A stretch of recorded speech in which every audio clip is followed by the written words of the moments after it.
Jo man, piemēram, nāk miegs šajā laikā, lai es klausītos, tad man ļoti labi iepazina kāds, kurš stāsta. Mēs varam sākt, vai vēl kāds ir? Es to viņu iepazīstināšu, jā. Vēl kāds ir? Ir laikam vēl kāds.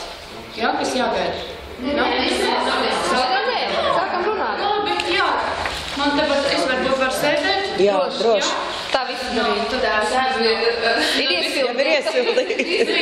Tad mani sauc Aiva Klauči, un es strādāju Rīgas Igauņu pamatskolā, es esmu skolotāja. Bez visa tā es arī strādāju par gidu, arī vadu ekskursijas. Saistība ar Igauniju. Igauņu valodā, latviešu valodā, kā vajag.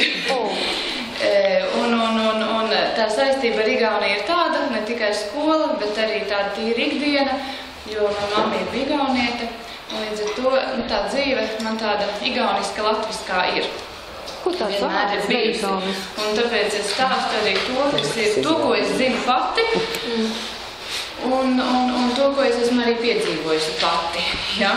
Un tāpēc šī lekcija, ko man piedāvāja nolasīt, igauņu tautas folkloru tradīcijas un tautas tērps. Un es izvēlējos Kalevepoegu pašā priekšā, jo man likās, viņš tā raksturo visus šos te vārdus.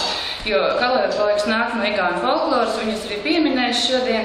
Tās tradīcijas te ir karogu krāsas, zili, melni, baltais trikolors arī ir, un šajā zīmējumā, un tas tautas tērps ir arī tam Kalevepoegam mugurā. Un šodien tad par ko? Par senigauņu ticību, pasaules uztveru, par mitoloģiskajiem tēliem, folkloru, igauņu tautas kultūru, tradīcijas ietekmējušiem faktoriem, kā ir mainījusies igauņu tautas tradīcijas un kultūra, par tautas tērpiem, par seno dzīves ciklu un par mūsdienu tradīcijām arī dzen. Un par senigauņu ticību.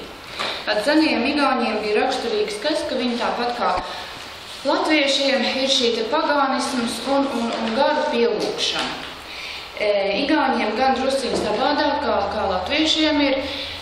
Latviešiem, es teikšu tā, ir lielāka izpratne par šo te senajiem mitoloģiskajiem tēliem. Igauņiem viņi saglabājušies daudz mazākā mērā. Viņi ir kaut kur aizgājuši, aizmirsti. Bet, atdzīvojās jau arī tagad mūsdienās, bet jā, latviešiem vairāk ir tie ikdienas dzīvē. Mēs tā vairāk viņu sastopamies dažādos gadskārt ieražas svētkos arī, ja. Tad igauņiem bija dažādi gari, kas nebija savā starpā kaut kādā veidā saistīti. Katrs pats par sevi bija. Un tātad šī te dabas gari, mirušās dvēseles, kuras tiek pielūgtas. Kāpēc pielūgtas? Tādā veidā izlūdzoties laimi, veiksmi, veselību, zemē auglību, darbu izdošanos dažādi, kādā veidā pielūdza, nesot ziedojumus. Ziedokļi tie varēja būt visdažādākie, varēja būt gan ēdienas, gan apģērbs, gan saimniecībā noderīgas lietas, ja? Līni, vilni, dzīve, nauda, rotas, tās jau bija īpaši vērtīgas, varēja kaut arī gaili, atsevišķām dažādām izdarībām, dažādām pielūgsmes, tādām vajadzībām, ja, bija dažādi šie te ziedokļu došana. Un pielūgsmes vietas, tie bija upuravoti. Patreiz Igaunijā, es zinu, ka ir apzināti aptuveni 400 upuravotu. Šis ir Helmas upuravots, ja netālu te no Latvijas, pie Helmas pilsdrupām. Parasti upuravotiem tika ziedota naudiņa. Helme ir Kā es te jums izstāstu? Pilsēta tā arī ir Helme. Kas vēl tāds lielāks pilsētas, tieksim, tad Viljandi vai kas tur būs Viru vai Tartu? Šitais Barklēda Tolī pieminējas tā. Jā, viņš nevar pateikt pils. Vēl bija Karksinujā, Jevieneste uz Valgas pusi. Bet tādu upuravot ir vairāk. Bet ūdeni arī no viņiem ņēma? Ūdeni ņēma, viņš bija skaties dziedniecisks. Dziedniecisku vietu. tupurējas, lai būtu kaut kāds. Tāda akmeņš, tā tie vaļķi. Nu, tas ir tādēļ, ne jau visur tādi ir. Tas ir vienkārši šajā vietiņā, tas ir tādēļ, ka tas avotiņš tur iztek ārā, nu viņš tā kā aptur tāda. Viņš ir kā avots. Bet mūsdienās viņam vairs nav šī dziednieciskā īpašības, kas bijušas kādreiz ir. Ja? Tā kādreiz ir bijuši, šodien vairs nav. Šodien nav vairāk zudis. Viss labums zudis ir, ja? Tālāk ir upura. Akmeņi ir atsevišķi stāvoši akmeņi, nevienmēr tie lielie akmeņi. Ir arī lielie akmeņi, kas ir tieši domāti kā ziedošanai, bet ne visi lielie. Ir arī pavisam maziņie, parasti akmeņi, kaut kur lauka vidū, lauka malā stāvošie, un viņiem visiem ir tādas iedobītas. Tur, kur ūdens ir iekšā, tāda iedobīta, kas un kāpēc igauņi paši arī nezina. Tas viņiem pašiem tāds izpētes objekts, bet katrā gadījumā tā ir tā vieta, kur ir nesti šie te ziedojumi.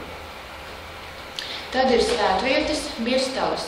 Tās bija īpaši svētas vietas, parasti atradās nomaņas no ciemiem.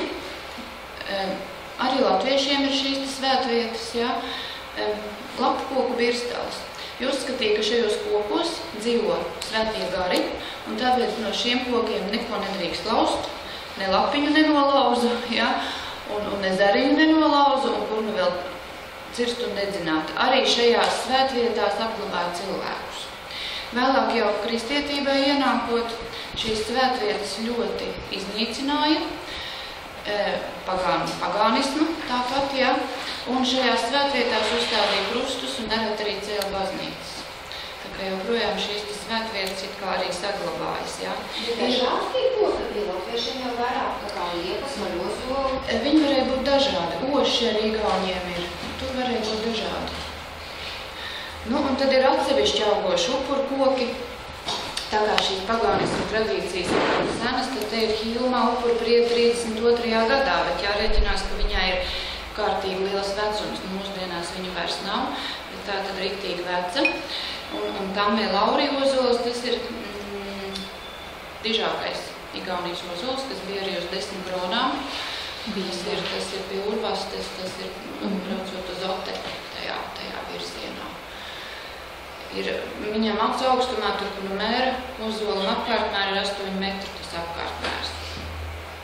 Tās Hilma upurprietes vairs nekas nav palicis pāri, jā? Nav gan tāda lieta, bet es domāju, ka nav. Viņam tur tāda krietni ir.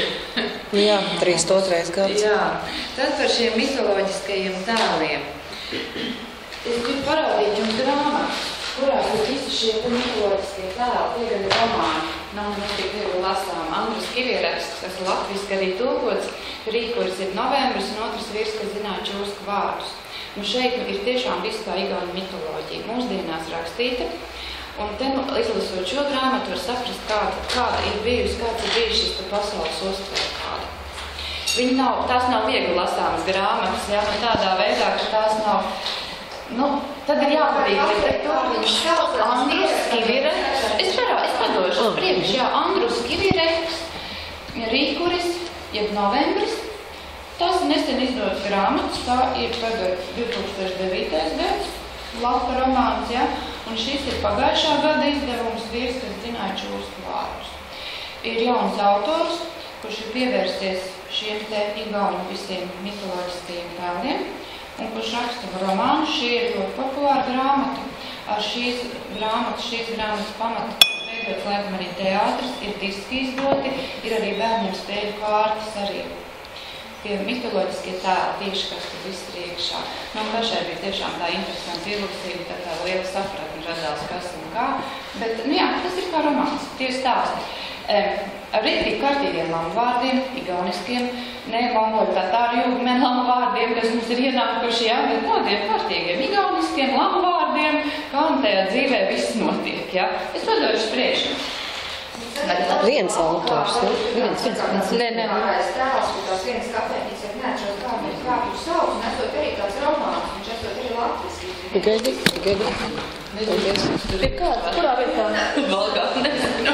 Kurā vietā raksta? Valgā, tad, kad brauc iekšā, pretim Rācnamam ir kafēnīs, pretim pilsēta domē labā pusē kafēnīs, un tur ir tās pieredzētos, un viņš ir tāds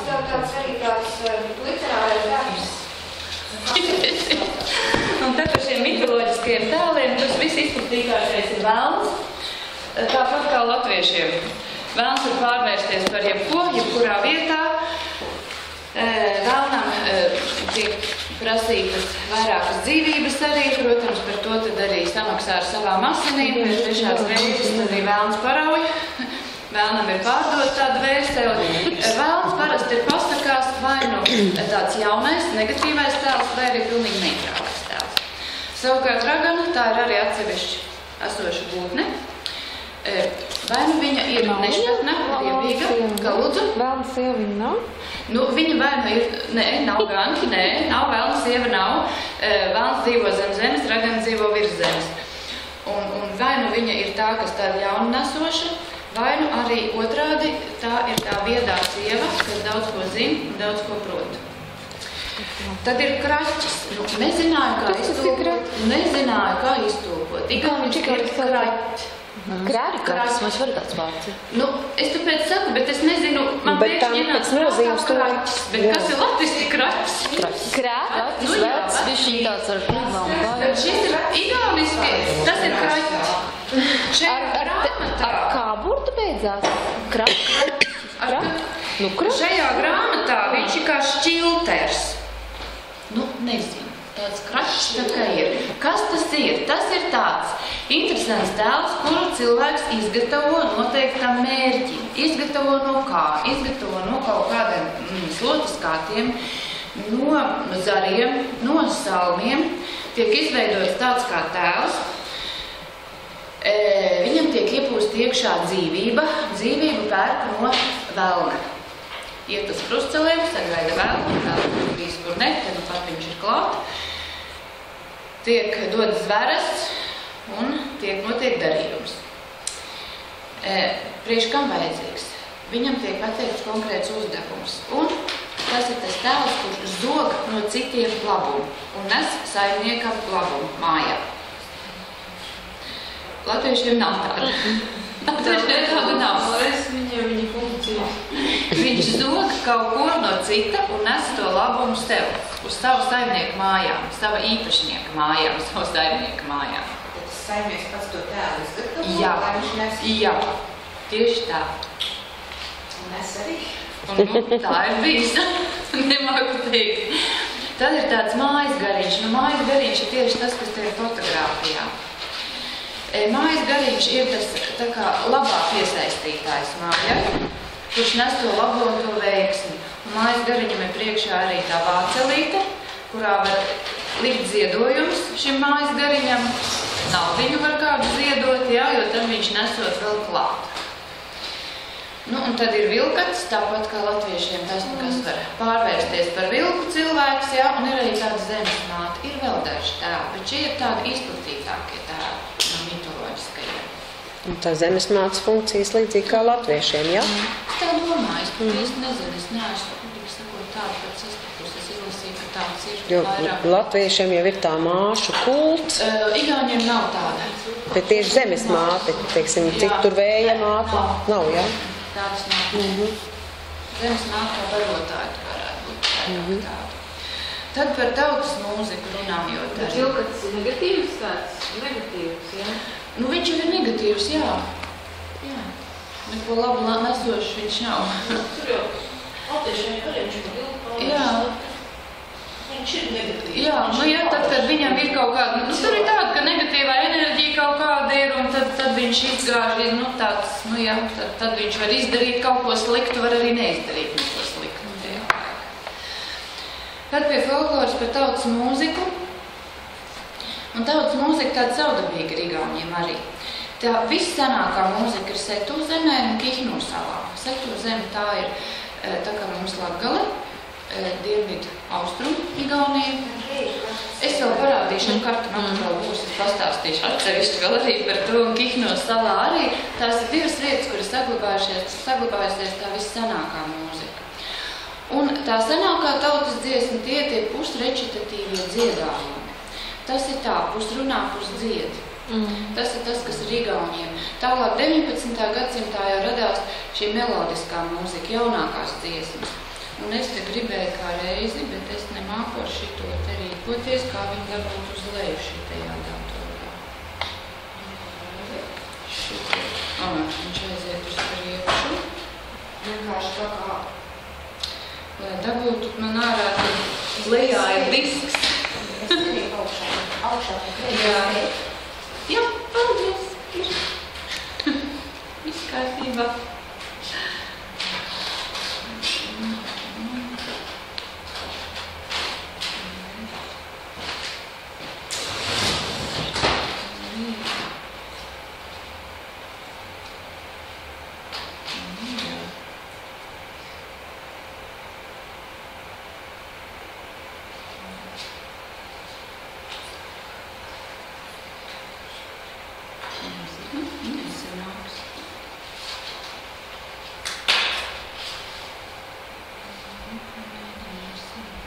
Tur bija tie dziedājumi, ko es gribēju, bet viņš man nav.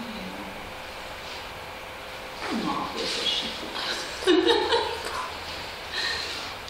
Interesanāks ar šitās. Jā, disks ir iekšā, bet... Man liekas, ka vajag iet kompjūteri, šito nolaist lejā, iet kompjūteri, un tad tur parādīsies disks. Viņš te tā smuki parādījies, bet viņš vairs kaut kā negrib.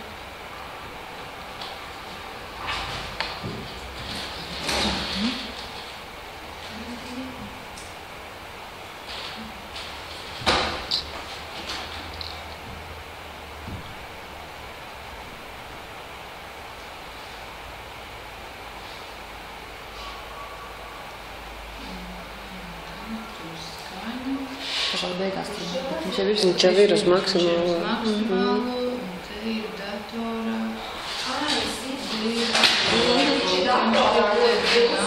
Jā. Kā šitu tad tur dabū uz leju, viņš laikam tagad jāiztais tikai, es varu, pagaid, nē. Uz datoru virsū te nav kaut kur skaņa. Ir, bet tikai tad, kad ja šitas būtu lejā, tad es varētu tikt viņu klāt. Šito vajag samazināt, šito. Šito? Jā. Jā.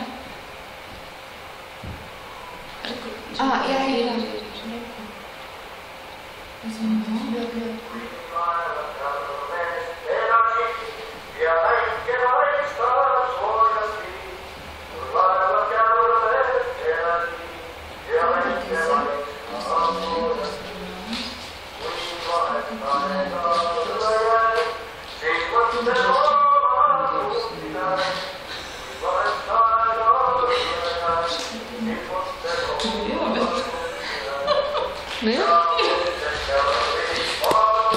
Hazırda.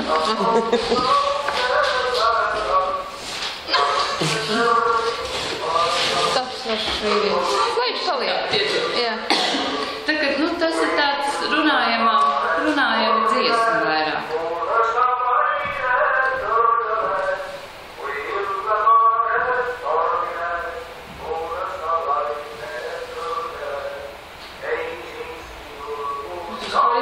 Nav jau nemaz tik Runājot, jā, tad ir atsevišķi vīru dziesmas, ir atsevišķi sievu dziesmas. Vīru dziesmas ir vairāk, tas varoņu dziesmas, jūrnieku dziesmas, mednieku dziesmas, mārtiņu dziesmas, alus dziesmas. Līdz 19. gadsimtam esot arī bijuši Igauniem interesanti vīru dziesma, kad dziedāja viņi divatā. Viens ir kā teicējs un otrs ir piedziedātājs. Un abi divi vienā ritmā, esot arī kustējušies, bieži vien dziedājuši viens pret otru, un tad arī auskausa bijis rokā. Bet tas esot suds, tas neesot, jā. Savukārt sievu dziesmas vairāk ir par ko bijuši, protams, ir daudz dažādu tradīciju dziesmas, tas cita lieta, bet tieši atsevišķi sievu dziesmas, tās ir par mīlestību un tās ir kronikas. Tās milzonīgi garās dziesmas, kur ir kaut kāds stāsts, kur stāstīts. Tas tieši Kihnosavā ir ļoti daudz šo. Vīri aizgāja jūrā, un tad sievas dzīvoja bez sava gala daudz šīs kronikas. Vēl ir interesanti Igauniem šūpošanās dziesmas, jo Igauniem ir, es vēl parādīšu arī šūpolas, lielās ciema šūpolas, uz kurām tad šūpojās. Un šūpojoties, tur tūlīt vēl būs dziesmas. Tas ar lieldienām saistīts, ja nē? Nē, ne tikai, jebkādos. Pavasarī sākās šūpošanās laiks, un tieši viens pret otru šūpojoties, 10 pret 10 cilvēki varēja šūpoties arī, un tās speciāli šūpojumās dziesmas. Rotaļdziesmas ir ļoti daudz. Un tad ir tās senākās dziesmas, ir tādas, kur aplī iet un soli pa solim liek blakus un dzied. Uz riņķi ejot, dzied.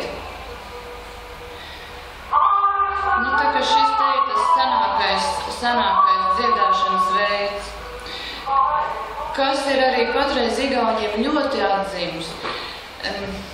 Es pat nevaru tā īsti iztulkot, tā ir mantošanas mūzikas kustība. Igauniem perīmus mūzika, atsevišķi tāds virziens tiek pateikts, tā kā Tas tā kā tradicionālā mūzika, ko mācās nevis pēc notīm, bet mācās pēc dzirdes. Nodod tā kā kādreiz senos laikos nodeva prasmes paudze paudzē, tāpat arī tagad. Tāpat mūzikas instrumentu pagatavošana. Tieši tādā pašā veidā. Vīlandē ir tas centrs lielais, jo tur ir kultūras koledža.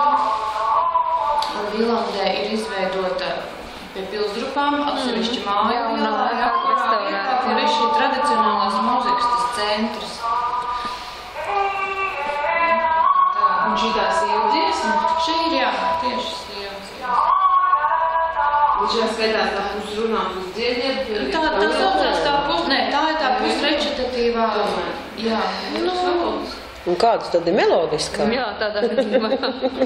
Melodiskā. Mūzikas disks ir. Bet tad es te nojukšu ar šiem visiem. Tagad atrast savējo. Līdz pusnaktī jūs ārā nepasiem. Tieši tā. Labi. Nē, tas nav. Šis No, ir. jā.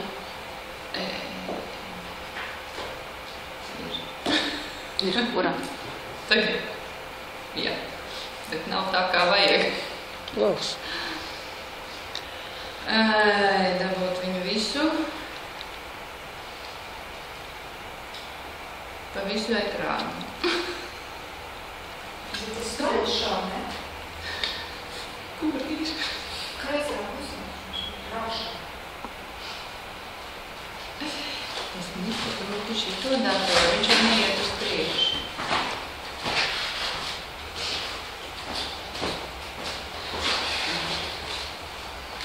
Vairs nav. Nu jā. Ka es nenāku ar šito apieties. Viņš. Un varbūt ar šito.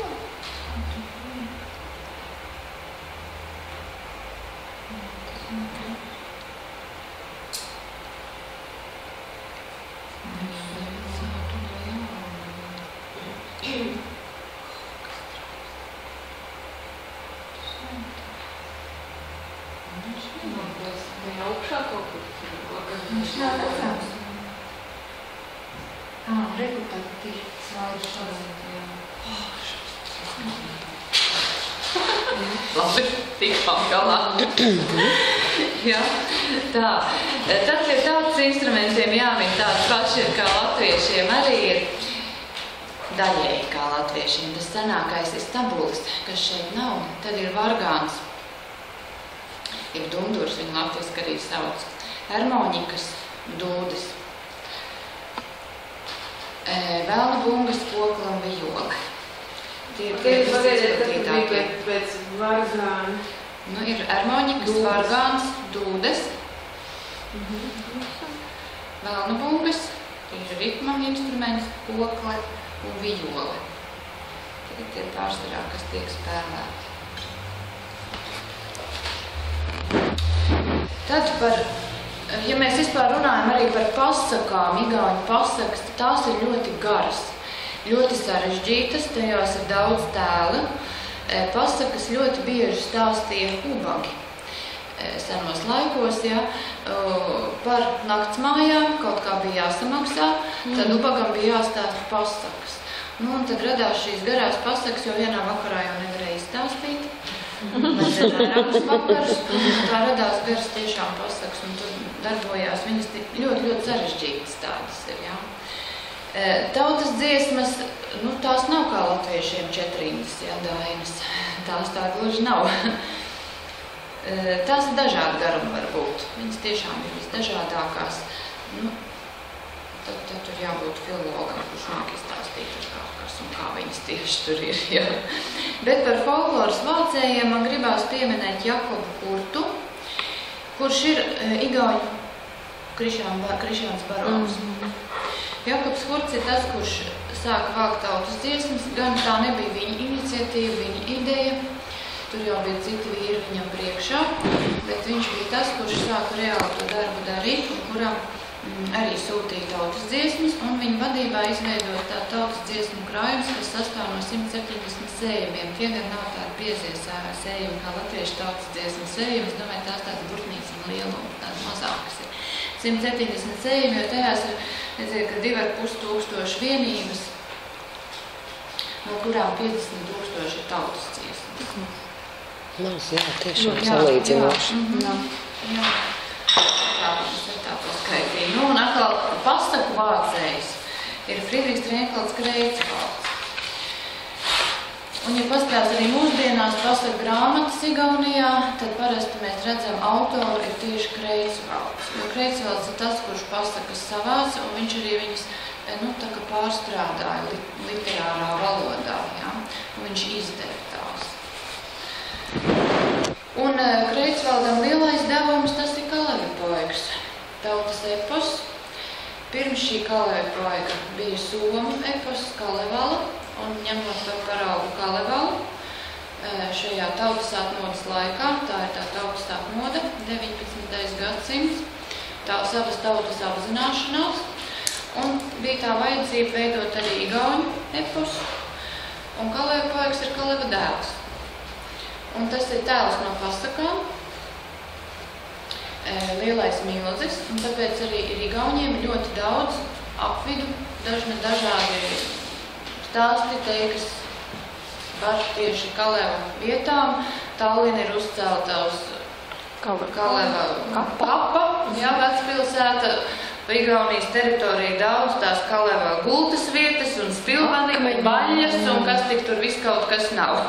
Vairākās vietās, kur nu viņš ir pāri gājis. Un Kreicvalds ņēma šīs senās leģendas par Kalevi poegu, ņēma tautas dziesmas un radīja arī pats jaunus dziedājumus. Un tādā veidā radās tautas epos Kalevi poegas. Saturiski ar Kalevalu arī ir līdzības? Nezinu, neesmu lasījusi Kalevalu. Nav nejausmas, kas tur ir tiešām. Kreicvalds ir daudzās vietās. Igaunijā viņam piemineklis Varu pilsētā noteikti, jo tur viņš dzīvoja. Tallinā ir arī. Kadriorgā parkā tur arī ļoti daudz ir. Nu, un igauņu tautas kultūra ir mainījusies, un kas tad viņu ir mainījis tik ļoti? 13. gadsimts ir krustneša iebrukums. Vācu kultūras ietekme, kad veidojas pilsētas arī tās pirmās tādas, un veidojās sabiedrība, un sabiedrība noslāņojās, un ir šis katolicisms, un tas maina igauņu personvārdus, lielāko daļu. Tālāk ir arī kalendārs, rodās cits, tad ir 17. gadsimts. Luterāņu baznīca ļoti nostiprinās, un Luterāņu baznīca sāka dievkalpojumus sludināt igauņu valodā, un ja ir igauņu valodā, lai varētu saprast visa tauta, lai tauta nāktu, pievilinātu tautu, tad līdz ar to vajadzēja arī tos bībeles tekstus arī igauniski, un tādā veidā igauņi tiek pie pirmās rakstu valodas, pie pirmajām drukātajām grāmatām. Nu, un tas ir tāds arī apzināšanās posms, cik vajadzīga ir šī izglītība. Tas ir Zviedru laiks arī, ja, kad tiek dibinātas skolas un tauta tiek izglītota. Tālāk nākošais lielais posms ir 1870. gads, atceļ dzimbūšanu, izpērk viensētas no muiškungiem. Nu, ir tā lielā tā atmoda, kad apzinās savu tautu, kā nāciju arī, ka mēs esam, kas mēs esam un kāpēc mēs esam un mēs varam arī. Nu, un tā nosacīt var iedalīt igauņu kultūru 4 lielos reģionos. Ziemeļigaunija, Dienvidigaunija, kurā izdala atsevišķi seti, Mulgi, tad ir Rietumigaunija un salas. Un kur nu tas ir? Tas ir tā, ka mēs skatāmies, tad šī teiktā ziemeļdaļa tad ir dienviddaļa ir šī te, un dienviddaļā izdala atsevišķi ir Setu zeme, un Setu zeme ir tā, kuru Kadruma vara okupēja, un uz pusēm pārdalīja, kas Igauņiem lielā sāpa tāpat kā Latvijai Abrene, bet tas ir atsevišķi kultūras novads, un tāpēc tur ir vēl grūtāk, jo daļa ģimenes palika vienā pusē, daļa ir otrā pusē. Ir noteikti datumi, kad var braukt, kad atļauj Krievijas puse, kad atļauj iespēju braukt uz kapusvētkiem, apkot kapus Igaunijai Krievijas pusē. Ir senie vecie kakti, kas tur ir palikuši, tā ir tā Setu zeme. Nu, un šeit atkal savukārt ir senā Muļķī zeme, Muļķī mā. Nu, kā tad mēs viņu tulkojam tiešām? Jā, tiešām. Un kāpēc tieši tie kāposti no turienes? Tā vienkārši tā tautastā tradīcija, kāposti ēdienas tur. Bet Muļķu zemi to dēļ latviešu nosaukumu. Viņi to pieņēma. Tiešām? Nu, tiešām, tā arī ir. Viņi arī to zina, ka viņš ir kaut kāda upe, Mulga vai kaut kas tāds, nē. Varbūt, nezinu. Kāpēc tas ir bija kaut upe? Kā brauc? Muļķībā ir šeit, šajā te vietiņā. Šeit, jā, Sakalas augstienē. Nu, un tā Rietumigaunijas teritorija tad ir te gar to jūras malu te, un atsevišķi ir vēl salas. Vai viņas ir kaut kā administratīvi nodalīts, vai kā līdz Tās ir tāda tītība senī novada, tā kā legāko zemgala, tas pats ir šeit. Vienkārši ar to atšķirās tās dažādās tradīcijas, tautas tērpu, tālāk atšķirās dzīvesveids atšķirās. Bet tad viņi tā, mums vienmēr tad ir Latgala, Zemgala, mēs jau nesakām Rietum, Latvija. Nu jā, bet viņiem nav, viņiem izdomās tāds tie tā tīri nosacīti. Dialekti ir arī. Setu zemē ir pilnīgi savs dialekts, tā kā latgaliešiem ir sava valoda, tāpat ir setiem pilnīgi cita. Tālāk ir Muļķī, viņi arī runā savādāk, Tartu novads arī runā savādāk, bet principā ir tā, uz salām sārunā runā arī savādāk. Principā mūsdienās var just un zin, ka ir no Setu zemes vai no salām. Citus neatšķir. Ir atsevišķi vārdi, kaut kādi, kas arī Dienvidigaunija ļoti ietekmējas arī no baltu kultūras, baltu un krievu slāvu kultūras, ietekmē tātad no Latvijas puses un no Krievijas puses. Savukārt Ziemeļigaunija, tālāk Ziemeļigaunijā ir tātad skandināvu un somu kultūras ietekme, tas, kas nāk tur pār jūru. Viņi ir vairāk atvērti, laikam tāpēc, ka pie jūras ir un atvērti dažādiem jauninājumiem ir. Savukārt šī Dienvidigaunija ir vairāk, tātad nāk no baltiem un no slāviem, un Seti, tas ir tāds tiešām novads pilnīgi atsevišķs, jo atradās ilgu laiku Krievijas teritorijā, un tās tradīcijas ir ļoti jūtami, kas nāk no turienes. Tāpat arī kā mums Latgalē arī diezgan daudz nāk no tās slāvu tradīcijas. Un Muļķīmā, viņi ir ļoti slaveni ar šiem saviem kāpostiem, ar putru, biezpienu plācmani, tās nāk tīri no Latvijas puses iekšā viņiem, un kamāki ļoti. Tas tieši šajā Muļķī novadā. Nu, un tie senie Muļķī iedzīvotāji, tie arī tagad ir vislepnākie un tādi spītīgākie arī. Viņi arī tagad ir lepni un spītīgi, tie bija visturīgākie zemnieki. Jo tie bija pirmie, kas spēja atpirkties no mužņiekiem un iegūt sev zemi. Jo zemniekiem nebija iespēja iegūt nekur naudu. Labi, dzimbūšana beidzās, bet kur dabūt to naudu. Tad šajā Muļķī novadā bija tas labvēlīgais laiks, kad pasaulē bija ekonomiskā krīze, un kas nu tur viss bija, nemāku pateikt jums tik smalki, bet bija augstā cieņā lini. kaut kas tur Amerikā bija aizgājis, arī grīstē kaut kas tur. Un tāpēc pasaulē bija augstā cenā lini, un šajā novadā audzēja linus. Un ar šiem liniem zemnieki kļuva bagāti. Viņi nomāja zemi no muižkungiem, lai varētu iesēt linus. Muižkungi bija navīgi nikni un apskaitušies par to, un negribēja piešķirt to zemi, priekš kam vajag, ka viens zemnieks ir bagātāks, tagad būs par muižnieku. Un šie muļķi saimnieki nāca uz Rīgu meklēt tavu taisnību, jo Rīgā atradās centrs. Tā bija Livonijas guberņas nomale ar centru Rīgā, un viņi nāca pie mūsu Vācu bruņniecības nama, mūsu saimas nama, lūgt meklēt savu taisnību, lai viņiem iedod tiesības, jā. Rietum-Igaunijā tur savukārt ir zviedru kultūras ietekme. Rietum-Igaunijas dienvidu daļa daudzajā ziņā līdzinās tur ziemeļdaļai, savukārt viņa dienvidu daļa tur atkal tā Dienvidu-Igaunijā, ja tās īpatnības ir. Nu, un salas, tās lielākās salas izdala, tā uzrakstīja igauņu valodā, Sārēmā, Hīhumā, Muhumā, Kihnu un Vormas ir tās lielākās salas, un tā kā salas daļai apdzīvoja zviedri, tad ir šī zviedru ietekme arī. Savukārt tā vienojošie elementi, kas nu vieno visus igauņus, tie ir tie pusrečitatīvi dziedājumi. Tās tautas dziesmas, ko viņi dzied. Tad ir dzīvojamās ēkas, kas ir raksturīgas arī mums Ziemeļ Latvijā. Igauņiem ir savs teiciens, to sauc par rehī elāmu. Tā ir ēka, kur vienā galā dzīvo, un otrā galā ir Kults. Tā nav kults, tā ir tur Rija. Rija, jā. Rija, otrā galā ir Rija. Igauniskā Rija. No? Nē, nav. Kā tad? Nepateikšu uzreiz. Tad, protams, tā ir rupmaize arī, bet igauņu rupmaize savādāk nekā latviešu rupmaize. Latvijā labāk rupmaize, igauņiem ir savādāk. Man viņi vairāk atgādina kaut ko, kur sauc kā maizes pusi. Bet igauņiem ļoti garšo noslaucīs lāču maizi arī, es zinu, Beļģijā ģimenes, kas dzīvo, kuriem arī ved šo te lāču maizi un kuriem tas tāds lielākais gardums, kas tur leduskapī, saldētavā un griež pie šķēlītēm uz svētku reizēm. Ja? Nu, un tad tā vienojošās ir arī liela daļa kāzu Ziemassvētku dvēseļlaiņu tradīcija, jo ir katrā tajā novadā ir savādākas tās tradīcijas arī.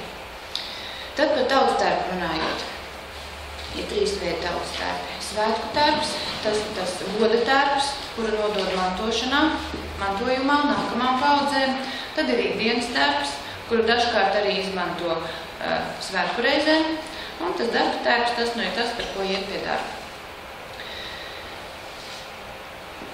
Un ar ko atšķirās? Atšķirības ir starp meitu, neprecētu meitu tautstērpiem un precētu sievu apģērbu. Meitenēm vai neprecētām meitām arī, ja, viņām nav galvā nekādas aubes, nekādas micītes, tur tā nav. Ir lentītes, ir vainadziņi, matu paļi parasti ir vaļēji, mazām meitenēm ir vizītēs sapīts. Tur gan arī pēc tām novadiem, tur var būt dažādi arī. Un sievietēm ir aube un priekšauts. Priekšauts nav meitenēm, izņemot ir atkal setu novads, tur ir savādāk. Citas tradīcijas, bet priekšauts ir tikai sievām. Priekšauts ir tas, kas sargā tīri maģiski sievietes klēpi, ir sevišķi tad, kad gaida bērnu. Un to uzliek kāzās. Atšķirās arī sēru tērps, ne ikdienas tērpa, aizmugurējais ir tas zilais tērps, tas ir sēru tērps. Zilās svītras nāk, un tas ir meitas tērps, un priekšā ir sievas tērps, tātad ar priekšautu, un tas ir Hīvumā tautas tērps, un tur pie ādas jostiņas sievietes nēsāja nazi, un arī tādu maisiņu, somiņu ar adatiņām, tīri saimnieciskām vajadzībām, un ir aube galvā. Ja? Tad ir rotas. Rotas ir skaistumam maģiskai aizsardzībai. Igauņiem ir šīs savdabīgās lielās saktas arī, un šī tādi kuloniņi, tās ir naudiņas, sudraba naudiņas, tās tur ir iestrādātas. Parasti ikdienā valkāja stikla pērlītes arī. Stikla pērlīšu rotas uzlika meitenēm, kad nāca pirmais zobiņš. Bet es nezinu, vai tas ir visā Igaunijā. Iespējams, ka tas ir kaut kā pa novadiem varētu būt. Bet jā, tā īpatnība ir, un rotas bija tādas, ko nenovilka nost. Tās nāsāja gan dienu, gan nakti, kurām arī bija tāda maģiskā aizsardzība, un arī, dodoties aizsaulē, arī atstāja šīs te rotas. Nu, un šīs te lielās skaistās saktas, viņas ir divējādas, jā. Vienas, tos par saktu sauc to lielo torņveidu saktu. Tā otra ir plakanā, igaunis sauc par prējas. Nu, tas ir tāds nosaukums, vienkārši saktas nosaukums, jā. To viņi saka, tā nav sakta. Bet tā viņiem ir sakta? Sakta ir tā lielā, jā. Bet tā ir arī sakta. Sīļa, jā, to sauc, jā. Kā viņi raksta to prējas? Prējas, Nu, un vislielākās, vissmagākās rotas ir tieši Setu novadā.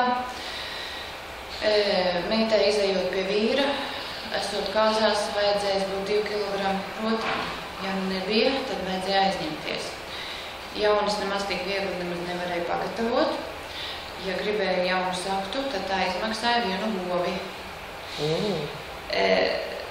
Nu, un šīs te rotas, šajā Setu novadā tieši šīs te naudiņas, cara laika naudiņas, tiek iekārtas arī, jā.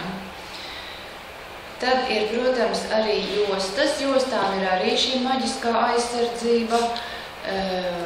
Jostas dažkārt arī nenoņēma naktī. Nu, tas ir tad, ja ir kādas veselības problēmas un arī ir kaut kādā veidā, nu jā, apvārdotas viņas viņas tieši sargāja. Domātas ir sargāšanai. Viņas interesanti sēja, te var redzēt, kā vīrieši sien jostas, savukārt sievietes jostas nesien, bet sievietes jostas aptīm šādi te uz riņķi. Tā, ka redz visas kārtiņas. Viņas sāk no apakšas tīt un tik uz augšu. Tā, ka katra kārtiņa ir redzama. Nav nemaz tik vienkārši. Un tad aizsprauž. Un dejojot, tad ritinās vaļā. Nē, tā nedrīkst būt. Nu, tad, protams, ir cimdi. Kas ir interesanti, ka latviešiem tā kā ir šīs dievības, tad katrai dievībai ir sava zīme. Un smāras un laimas un visas iespējamās. Igauniem nav tāds. Tas austeklīts ir 8 stūra zvaigzne, tā ir visizplatītākā. Tur ir rakstu kā tādas, rakstu ornamenti adot ir saucās, bet tas nav tāds kā mums, tāda viena zīme, kā tāda nav. Tādā veidā nav, jā. Bet cimdiem ir arī maģiska nozīme. Visus darījumus kārtoja cimdiem rokā. Vasarā lielā karstumā tad aizsprauda cimdus aiz jostas.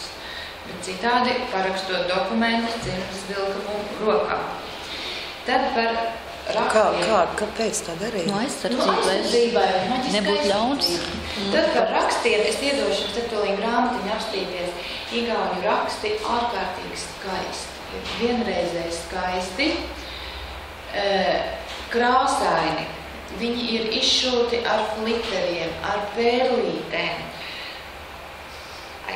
Gribēju atnest ar vienu parādīt. Tas ir tiešām tādi ļoti, ļoti skaisti un poši. Ja? Es tev parādītu ar šo grāmatiņu. Šeit ir Dienvidigaunijai. Muļķī tautastēpam ir vissenākie raksti. Ir etnogrāfiskie senākie, arhaiskākie raksti. Un Muļķī tautastēps arī ir saglabājies visarhaiskākais. Sievām ir garie krekli, bez krādziņām, bez izšuvumiem, bez manšetēm galā. Svārki ir vienkārši pārliekamie. Ja, kā šeit var redzēt, galvā ir galvas auti, nav aube sievām. Tātad tas arhaiskākais tautastēps, kas saglabājies. Nu, un vīriešiem, tā te var redzēt arī vīrieti. Tie ir tas garais mētelis, garais melnais mētelis, kas ir raksturīgs tieši muļķi vīriem. Garās bikses. Sievām citiem nav garais? Citiem nav garais? Nē, nav. Bet vai tad Ilves sevi traktē ar to? Jā, es tūliņ parādīšu, tūliņ būs parādīšu, arī tūliņ būs. Sievietes arī valkā melnas tādas virsmēteļus, citā Igaunijā nav, ir zili, ir brūni, bet šeit tieši muļķī zemē ir šie melnie mēteļi. Te var redzēt arī meitas tautas tērpu, kur nav priekšauts, kur ir arī vainadziņš. Savukārt fotogrāfijā blakus tur ir sievas apģērbs un vīra apģērbs, jā. Un Igaunijas prezidents ir tas, kurš ļoti popularizē un ļoti uzsver šo tautisko. Un viņam ir pieņemšanās, viņš arī ir ar šo te savu nacionālo tautstēpu, jo viņa izcelšanās vieta ir tieši Latvijas pierobeža, tā ir arī muļķīga zeme, tur viņam ir lauka īpašums, tur arī viņš brauc. Viņš arī iet vienkārši parastā ceļa mala krodziņā, tur ir muļķīga Apjas pilsētiņā ir muļķīga krodziņš. Tur viņš ēd arī šos ēdienus.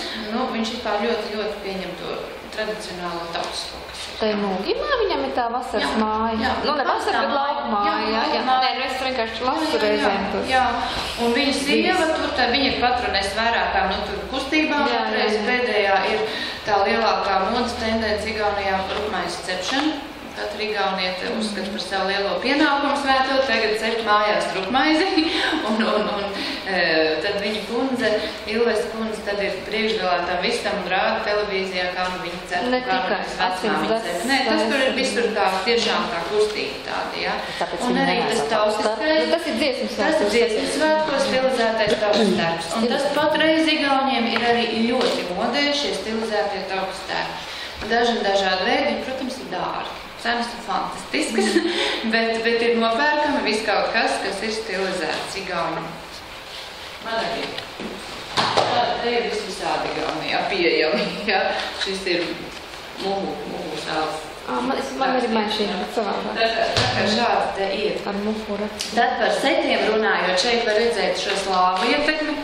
Es jau varēšu runāt ilgi. Būs jānāk vēlreiz. Slāvu ietekme, jā, kur ir vīriešiem ir šie krekli, virsū nesājumi ar jostu pārsienamie. Sievietēm ir nevis bruņči, bet līdzīgi krievu tautstērpam sarafāns.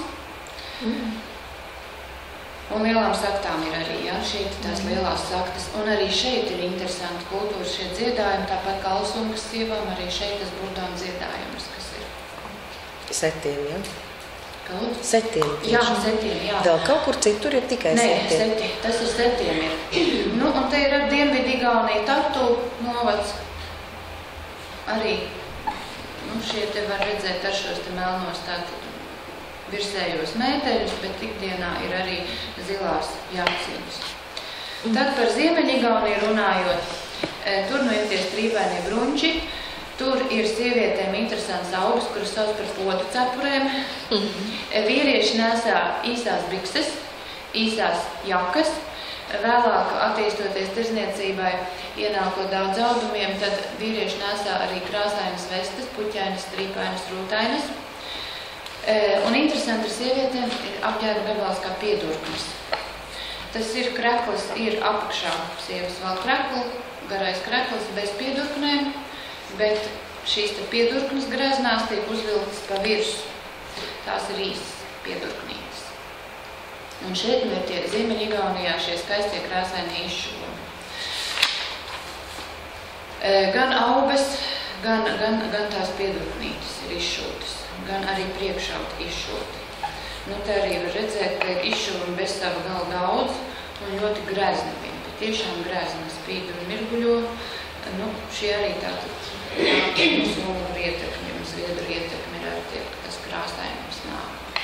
Tad Rietumigaunijā saudabīgas ir brūnais virsējais apģērbs, saudabīgas ir šīs te aubes, tādas uz augšu, Latvijā ir ar kaut kas līdzīgs, bet ne gluži tāds.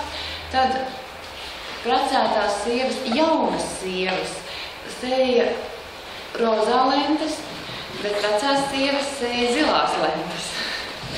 Un tās lentītes, tāpēc tur otru fotogrāfiju aizmugurs, ka var redzēt arī aizmugurē lentes ar sēju. Un šeit Rietumigaunijā raksturīgs, ka nesā lakatus uzlikts. Dzīvos lentes, tās vecās sievas? Jā, jā. Interesanti, cik gados tad nomainīja rozā pret zilu. Un šeit ir raksturīgs tas lakats, lielais lakats pārlocīts uz pusēm. Un tas kā uz kurzemē, Nu, tur drusciņi ir, jā. Tas ir no tās puses jau nāk. Tā tirzniecība tur vien notika. Nu, te var redzēt šo te Rietumigauniju, ir šis te lakats.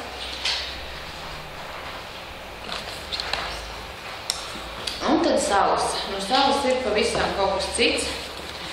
Salām ir skaisti plisētie svārki, tā ir tā zviedru ietekme. Un šeit nav piedurknes nevalkā, bet vēl garo kreku sievas, ja? Virsū ir ņieburiņš un interesanti ar šīm cepurītēm.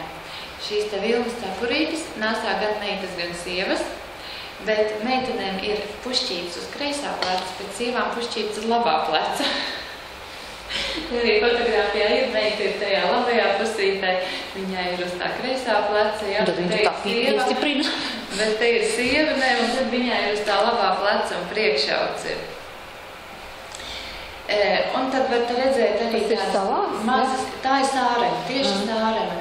Un tādas mazas somiņas var redzēt piestiprinātas, ir piesiektas zem jostas, un tās ir tīri saimnieciskai vajadzībai, ja? Tur ir adatas iekšā vai atslēgas ir iekšā. No sāremā ir arī, viņi arī nav viengabalaini, sāremā tur vēl dalās. Ir tāda interesantas krādziņas ar ļoti lielām šīm te mežģīnēm, un tad bija interesanti, kādreiz te nebija gludekļi, tad esot tītas uz pudelēm un liktas krāsnī, lai viņas tur sakalstie, lai viņas stingras iestīvinātos.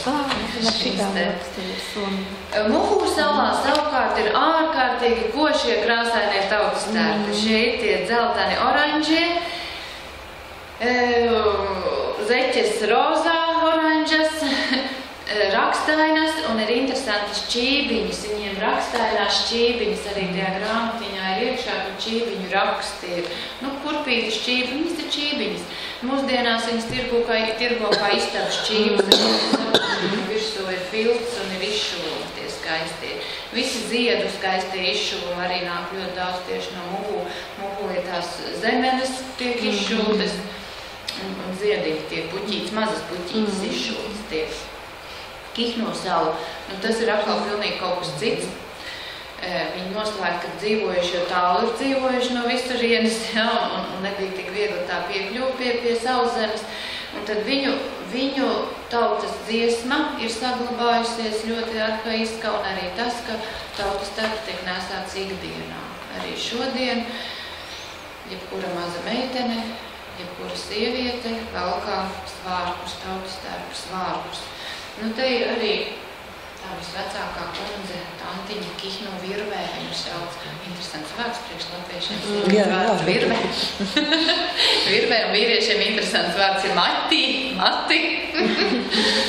Ir jau vēl tādi, ko var atrast, ja?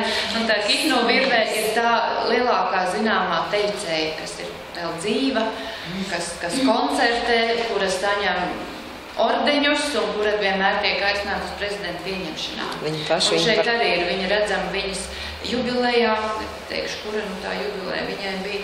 Un te var redzēt, jā, ikdienā vienkārši gala ir sievietes ar šiem te bruņķiem, tautas tērpu bruņķiem. Kijumā savukārt ir atkal nesā sievietes piedurknītes un ir tās interesantās žvadzošās jostas. Tur atkal maģiskā aizsardzība tāda, kur aizmugurē viņām ir tādi metāli ar tādiem piekariņiem klāt. Tās piedurknītes piestiprina. Viņa mazāk īsta. Kā bolero jaciņa. Īstas. Bolero jaciņa. Jā, tikai par piedurkni. Jā. Tātad par tām šūpolēm, tās ir tās slavenās igauņu šūpoles, ciemu šūpoles, ja brauc pa Igauniju, tu var redzēt, katrā ciemā ir, katrā pilsētā ir. Pavasarī viņus uzstādījā uz lieldienām, uz jurģiem uzstādījā. Šīs te šūpoles un ir šie šūpoļu dziedājumi, jo viņas milzu daudzums var uz tām šūpoties. Šūpojās meitas pret puišiem, visādi.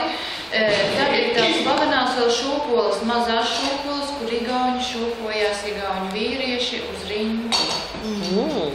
Kur viņi gan mūsdienās drošinās un piestiprina arī sev rokas klāt, jā, viņi šūpojās tikmēr, kamēr var pārmest riņķi. Jo vairāk tu vari tur riņķot, jo labāk, jo lielāks tas varoņdarbs. Un tā rituāliskā nozīme tā kā mums, jā? Jā, tā rituāliskā nozīme tāda pati, jā, tā šūpošanās, tas pats jau vien ir.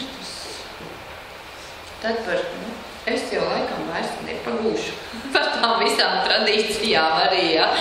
par dzimšanu, laimīgākā dzimšanas diena, esot igauņiem svētdiena un vakarpuse. No rīta nevar, jo tad daudz jāstrādās. Jā, no rīta jāiet uz darbu. Un interesanti, ka tikko dzimuši bērni ieģēra pretējā dzimumā ģērbā, lai varētu apprecēties. Un raudzībās bērnu gāja skatīt tad, kad māte vēl gulēja, māte nestaigāja, tad pirmās 3-4 dienas. Tikai tad gāja raudzībās bagāti, nedrīkstēja iet veci, nabagi, un vienmēr kaut kas bija jāņem līdzi. Teiciens ir tāds kaut vai akmeni, bet paņem līdzi kaut ko. Tukšām rokām nevar iet. Tas laimes ceļš mazajam bērnam. Nu, tad nes parasti ēdienu vai apģērbamies. Tad iekļaušana pieaugušo kārtā īpaši netiek svinēta tās iesvētības, bet ko meitenēm vilka, meitenes varēja sākt vilkt brunčus, līdz tam bija garie krekli, ko viņas valkāja, tad bija tika pie brunčiem, varēja nakšņot klētī, un zēniem bija garās bikses. Tad kāzas. Kāzas ir, nu, protams, tāds liels rituāls, milzīgi daudz, tāpat kā arī latviešiem tās pašas 3-4 dienas varēja kāzas svinēt. Jaunais pārstas centrālais tēls, kas pārsvarā nekustējās, ap viņiem viss darbības notika ap viņiem, riņķoja ap viņiem. Ir pat novadi, kur jaunai līgavai pārklāja seju, lai tikai kādi ļauni spēki nenoskaustu, un tāpēc tur ir tie daudzie tā kā apģērbi, ja? Nu, un galvenais pirmais tā bija līgavas nolokošana, parasti tas notika ar Jāņos, un tad, ja bija nolokota līga un kāda meitene, tad puisis aiznes uz meitenes mājām, bērns mēju pielika. Tad bija sadarināšanās, kad brauca vedējtāvs. Vedējtāvs parasti bija vai no dzimtes vecākais vīrietis, vai, nu jā, faktiski tās dzimtes vecākais vīrietis, kurš brauca tad sarunāt to līgavu uz mājām, kaut kur arī nav.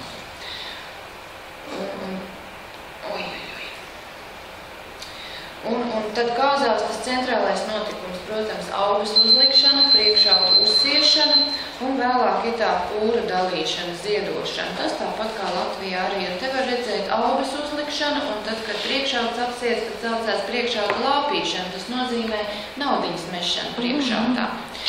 Nu, un te var redzēt arī pūru, ko dalīja tā jaunā sieva, dalīja saviem tuvākajiem nākamajiem radiniekiem. Tie bija cimdi, tie bija krekli, tie bija lakati, tie bija arī priekšauti. Nāves valstību sauc par tonelu. Tur gan arī daudz nosaukumu ir, bet tāds izplatīgākais tonela. Mirstamais apģērbs bija balts, un kas interesanti, igauņi neliek, kā latvieši klāja sēdu pāri zārkam, igauņi klāja palagu. Bet es teikšu ļoti maz un ļoti reti kur. Bet ir vairāk arī tā Dienvidigaunijā izplatīts. Tas Ziemeņigaunijā neesmu redzējis, bet Dienvidigaunijā gan, ka liek baltu palagu. Tieši baltu, jā? Baltu palagu, jā. Nu, un tad sēru laiks interesants. Ja vīrs bija miris, tad sēroja 6 nedēļas, bet ja sieva mirus 6 mēnešus. Pareizi. Sievvērtīgāk. Interesanti ir par nedēļas dienām. Galvenā skaitīšanas vienība senajiem igauņiem bija tieši nedēļa. Skaitīja nedēļas. Tur, tagad, cik nedēļas ir no Katrīnām līdz Ziemassvētkiem, cik nedēļas ir no Ziemassvētkiem līdz sveču dienai, cik nedēļas tur no sveču dienas līdz nākamajiem svētkiem.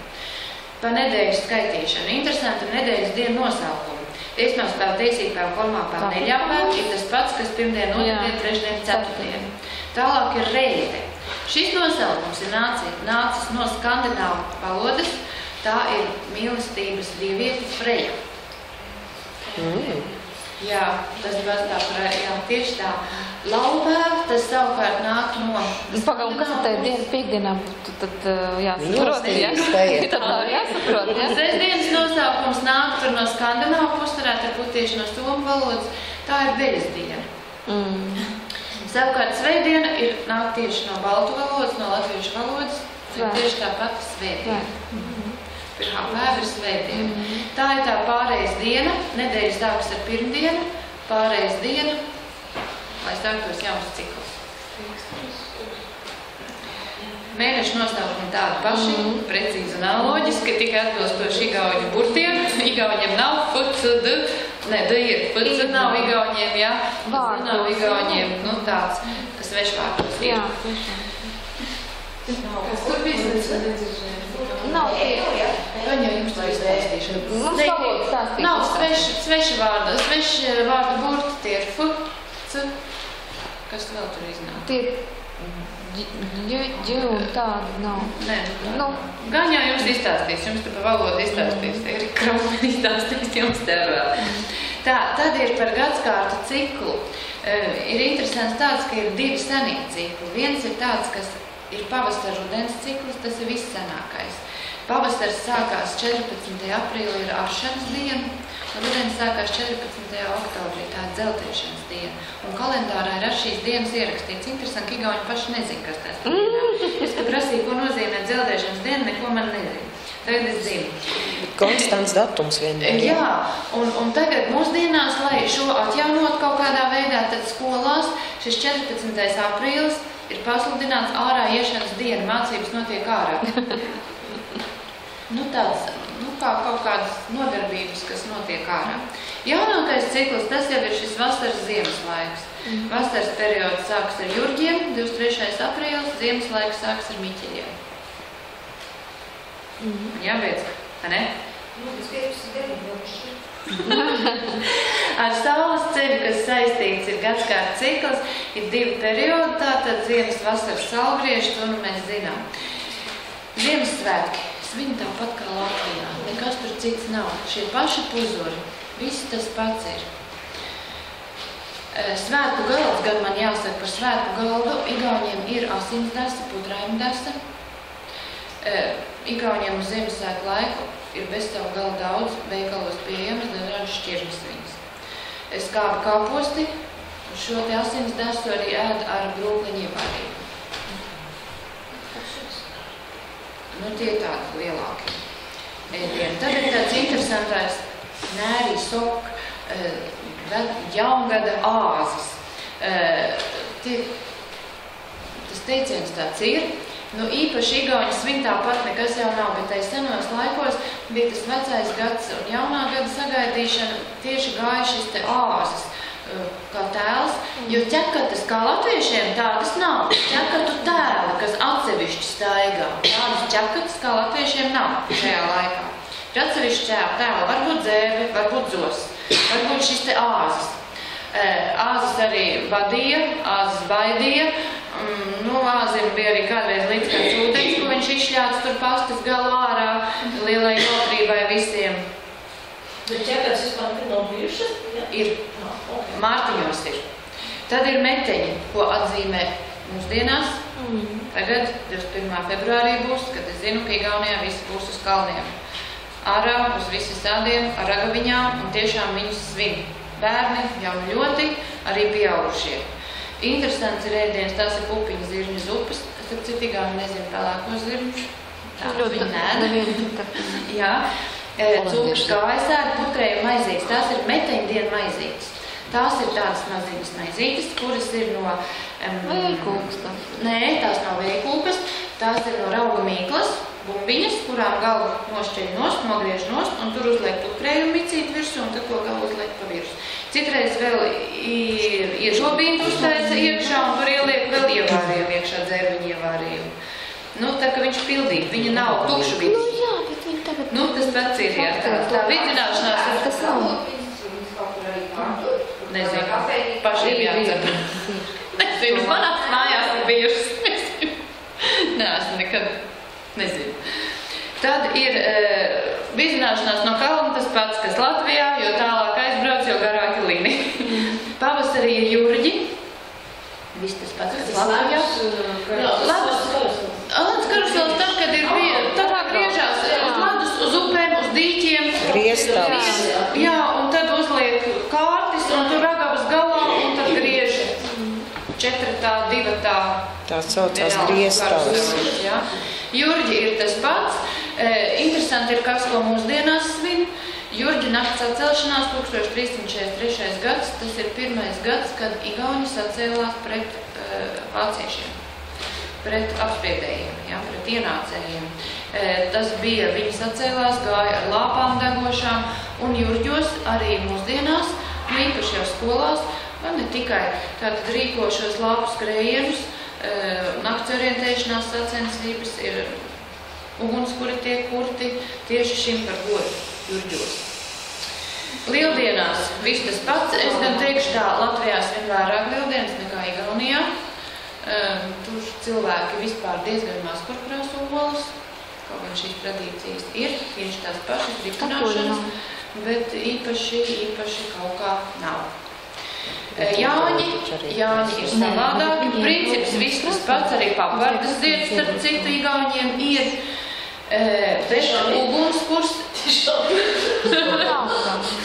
bet ugunskurs ir ciema ugunskurs, lielais ugunskurs.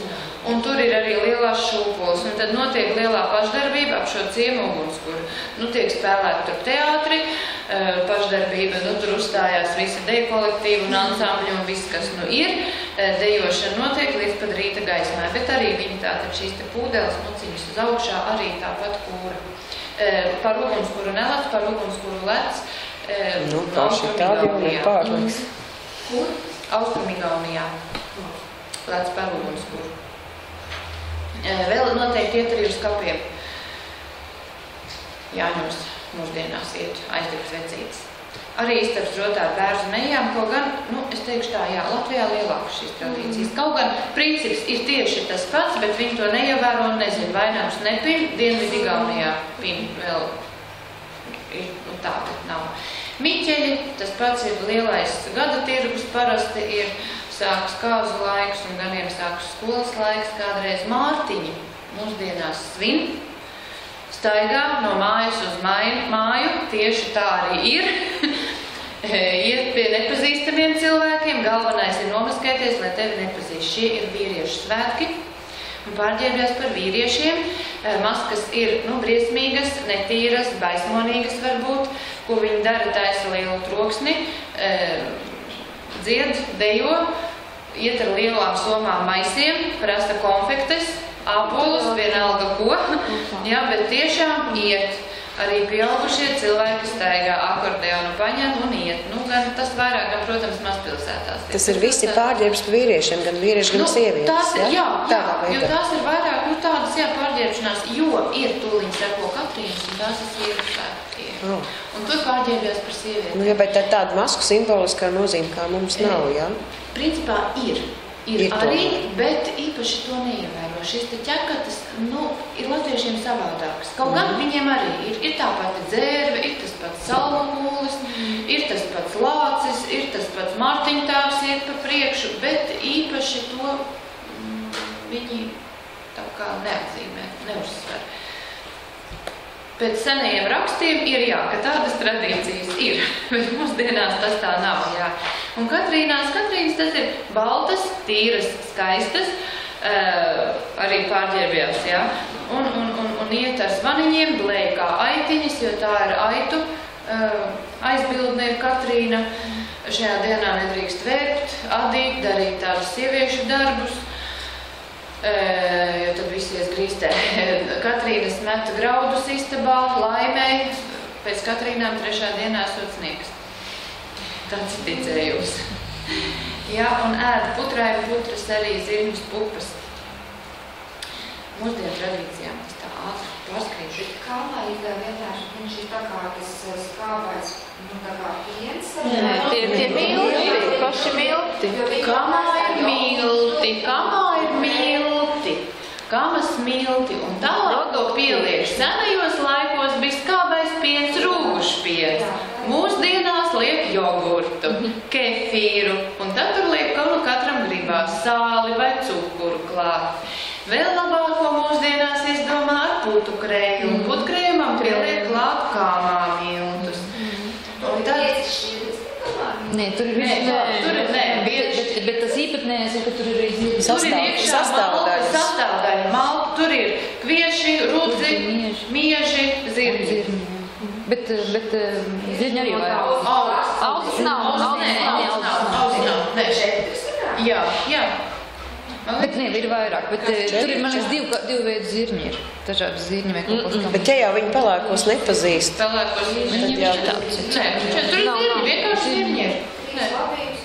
Jā. Tad par šiem dziesmu un deju svētkiem man gribējās arī Igaunijā drusciņi ātrāk 1869. gads un ir Tartu pilsēta. Baznīcā notiek un tie iniciators ir Johans Valdemārs Jansens un dziesmu biedrība Vanemuina, kas iesāk šos dziesmu svētkus. Kurā baznīca? Pētera baznīca. Tartu.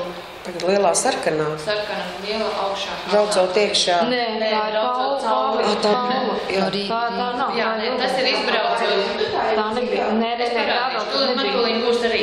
Un Tallinā tā tad ir šie te notiek sākot ar 5. dziesmu svētkiem, līdz tam visi notiek Tartu, sākot ar 5. notiek Tallinā. Un 60. gadā ir uzbūvēta šī dziesmu svētku izstrāde, un parasti ir 18,000 dziedātāji.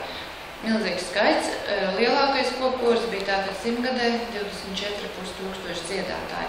Kas ir Igauniem raksturīgs, tas ir dziesmu svētku uguns. Un šeit ir šī te Tartu dziesmu svētku izstrāde, kas veidot arī līdzīga Tallinas izstrādē. Šeit ir šī te baznīca, Pētera baznīca.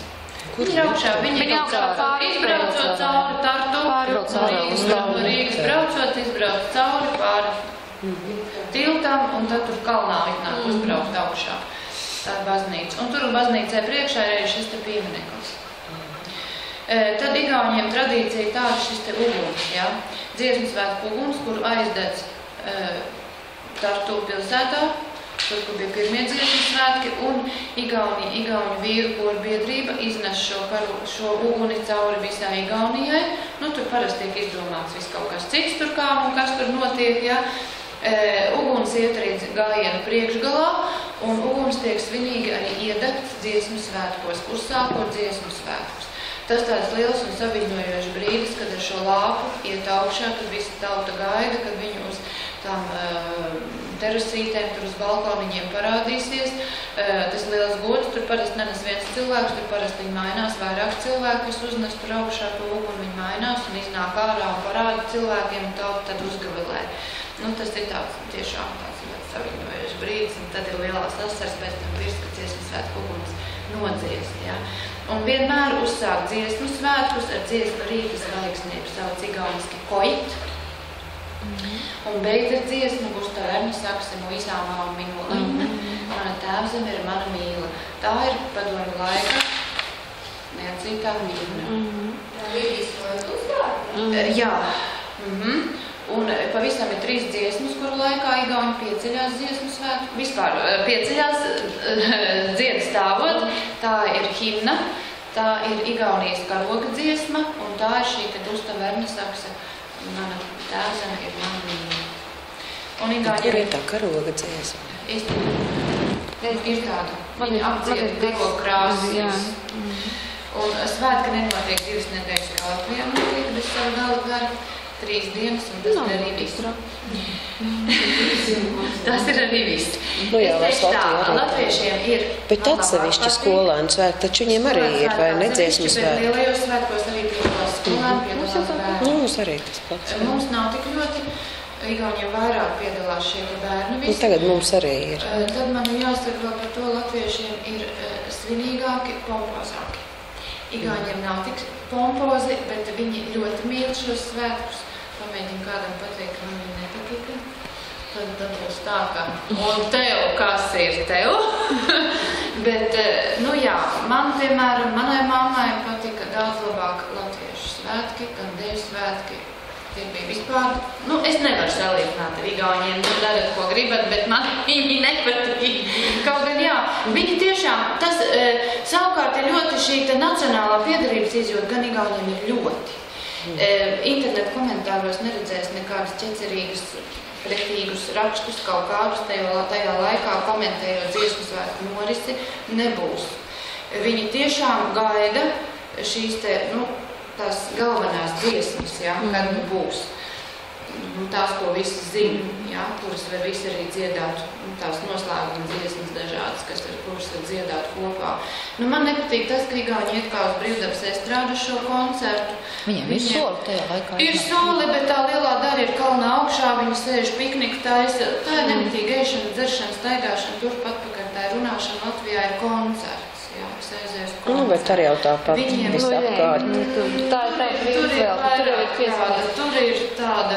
Bet cik koncerti viņiem ir? Tad ir tie 3 dienās. 2 dziesmu svētki, 3 deju svētku koncerti. Un nav tā kā pie mums vēl kaut kas cits apkārt visu pilsētā. Tajā laikā, kas izstādes? Nē, ir. Nē, arī koncerti ir visapkārt. Mazie koncerti. Tas noteikti gājiens, bet arī teikšu tā. Tu nevari saprast, ka gājiens sākās un prezidents stāv kaut kur tautas vidū, kaut kādā ielas malā, nu tā. Viņš negrib izlekt. Viņiem nav tā brīvības pieminekļa, viņiem nav tā, Jā, un tad noteikti jāpiemina Gustavs Erneseks, kas ir Igauņu dziesmu tēvs, un viņa piemineklis tāpēc ir izstādīts arī šajā Brīvdabas estrādē Tallinā, kalnā, kur viņš noraugās uz savu lolojumu, uz savu visu, ko viņš ir dzīvē paveicis. Tas ir tas Igaunijas popkoris, ja Igaunijas mūsdienu koru kustība ir tikai pateicoties Gustavam Erneseksam, un vīru koris ir tikai pateicoties Gustavam Erneseksam. Vai tie sievu deju svētki, kas pagājuši gadu notika, tas ir vienreiz? Nē, tie nebija skolā. Sievu bija kaut kur, tie bija tāds ekstrā. Jā. Tikai sievietes dejo. Jā, deju svētki, tādu paši, Kalēvu stadionā. Tas ir koncerts ar vienotu sižetu viņiem arī. Bija pagājušie deju svētki, bija jūras tēmai veltīti, tur viss par jūru bija. Skolēniem tieši tāpat viss notiek. Ir interesanti, ka karogu diena 4. jūnijas, kad ir pasludināts pirmo reizi ir iznests Igaunijas karogs, Igauņu studentu biedrības karogs, tas ir, kur zils, parasti latvieši neatcerās secību, zila melna balts, un vienkārši zilas debesis ir augšā. Tur nav ko daudz domāt, tāpat kā lietuviešiem zeltaina saule ir augšā, un nav ko daudz domāt. Ļoti vienkārši atcerēties, pa vidu Igauņiem melna zeme, lietuviešiem zaļa zāle. Un apakšā ir Igauņiem baltā tauta, bet lietuviešiem tā sakarās asins papakš. Ļoti vienkārši atcerēties. Otepes baznīcā tāpēc iesvētīts, ka bija Tartu bija aizliegts, Igauņu kustība, Igauņu studentu kustība bija aizliegta. Igauņi gribēja izveidot savu korporāciju, neatļāva. Tāpēc tā ir studentu biedrība, un tad, kad tuvojās Otepes baznīcai, karogs tika atritināts, un rati bija ar bērnu mējām izrotāti, un ar dziesmu iebrauc pie baznīcas.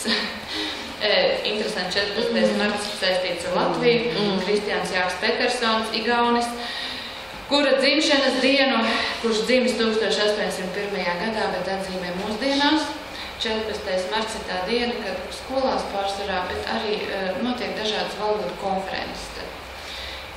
Tātad dzimis miris ir Rīgā, slavenais gājienu gājējs no Rīgas uz Tartu. Zinājis 11 valodas, un viņš bija pirmais igaunis, kurš atzina igauņu valodu un uzskatīja, ka tā ir valoda, kurā var dzejot un kurā var rakstīt. Tas viņa lielākais atzinums, savā laikā viņš netika atzīts, pagāja daudzi gadu simti, kamēr atzina viņu. Internetā bija 20 valodas. Ir tēvu diena, kas no Latvijā. Ir mātes diena, maija 2. svētdiena, tad novembra 2. svētdiena ir tēvu diena. Mums ir. Bet nav, Igauņiem ir viņa, manā skolā viņa ir arī, un visā Igaunijā ir, tas gan skolas bildes ir mums. Ļoti apmeklētie svētki, Igaunijā tiek gada teicis ievēlēts tad. Mātes dienā gada māte. Un tad tas Igaunijas 24. februāris neatkarības diena ļoti tiek godāts, tātad šis tautas tērps un tautas tērpa ornamenti. Iepriekšējais Igaunijas prezidents Arnolds Rūtels, Ingrid Rūtela, arī tautas tērpā. Te ir 2 gadi pēc kārtas, arī var redzēt prezidentu pāris, kur prezidents Ilvis ir garajā šajā savā muļķī mētelī, kundze ir šī te jaciņa ar igauņu izšuvumiem, ar zelta tādiem diedziņiem, arī viss aizmugur izšūta, un otrā vietā, otrā bildē arī šī kleita, viss ar igauņu rakstiem ir izšūta. un uz pieņemšanu pie prezidenta nāk arī tautas tērpos, ļoti daudzi nāk.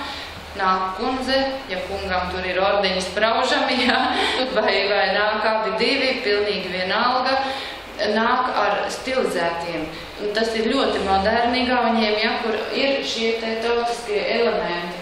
Nu, tādi vienkārši, kas ir interesanti, ka viņiem 24. februārs viss tiek rādīts televīzijā pieņemšana, tas ir kaut kas šausmīgs. Daļa Igauni saka, ka nevajag mums tās stundas pie televizora, bet daļa saka, ka vajag. Viņiem tātad sākas šis, kā ir koncerts, oficiālais valsts koncerts, teātrī, nevienmēr teātrī Estonija, nevienmēr Tallinā, tas ir arī Tartu bijis, ir arī Pērnavā bijis, lai nebūtu šī Tallina ūdensgalva, deleģē pa citām pilsētām. Un pēc šī te koncerta ir oficiālā pieņemšana, un tad rāda televizora ekrānā šos te katru rokošanos. Tie 400 viesi, visi arī iziet cauri prezidentam, visi skatās, visa valsts skatās televizijā to pašu. Tālāk ir balle, kur arī skatās visi piedalās. Nu tā, un tad pēc tam ir pilnas avīzes, un tad ir galvenā lieta izpētīt tērpiem. Vai kā tiek runāts par tērpiem? Mums Latvijā tas nav par laimi. Tad ir tā, kurš bija pareizi, kurš nebija pareizi, tad ir tops skaistākās un pareizākās, tops neglītākās un nepareizākās un neatbilstoši etiķetei. Ļoti daudz tiek karogrāsti. Jā, tas ir tiešām ļoti daudz. Bet viņiem šī tendence sākās, pateicoties Silvesam? Faktiski vairāk. Nē, šo te rādīja, visu laiku. Bet tērpi agrāk bija, bet vairāk tieši pateicoties Silvestra kundzei ir īpaši vairāk, jo viņa sāka, tur ir tas tā kā kults viņai, jā, nu, viņa ir kā lēdija pirmā un visi viņai pakaļ. Bet īstenībā var būt pozitīvi. Nē, pozitīvi, jā. Tur gan iepriekš bija, bet tas tagad ir īpaši. Tāds vilnis tagad ir. Es skatos mākslas dienu, kurā tā Tāpēc mums māja otrā svētdiena, tieši tas pats. Māja otrajā svētdienā. Tas pats datums. Nu tā, tas man ir. Beidzot. Pēc 9 ārprāts. Mājās gulēt, jā. Neslēdz ārā, lūdzu. Sakiet, vai kurās valstīs Eiropā vispār tās sūtīt? Ko? Līdzos Ļoti daudz. Eiropā jau visos bija.